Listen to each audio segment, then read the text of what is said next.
जगन्नाथ जी की रथ यात्रा कब से होती आ रही है और सबसे पहली जगन्नाथ यात्रा कब हुई थी? तो बात है 12वीं शताब्दी की। जो उस टाइम के राजा थे, राजा इंद्रद्युम्न के सपने में विष्णु भगवान जी आए थे, जिन्होंने बोला था कि समुद्र तट पर एक लट्ठा आएगा लकड़ी का, और उस लट्ठे को लेके वो जगन्नाथ जी की मूर्ति बनवाएंगे और बहन सुभद्रा की और बालभद्र जी की।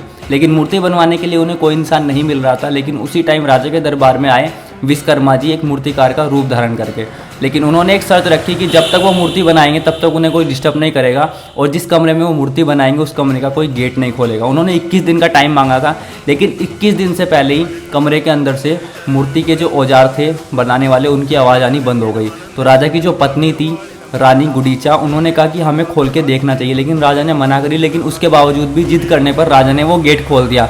तभी विश्वकर्मा जी वहाँ से अंतर्ध्यान हो गए। अंतर्ध्यान होते उन्होंने देखा कि जो मूर्ति है वो अधूरी बनी हुई है, उनके हाथ पैर नहीं बने हैं।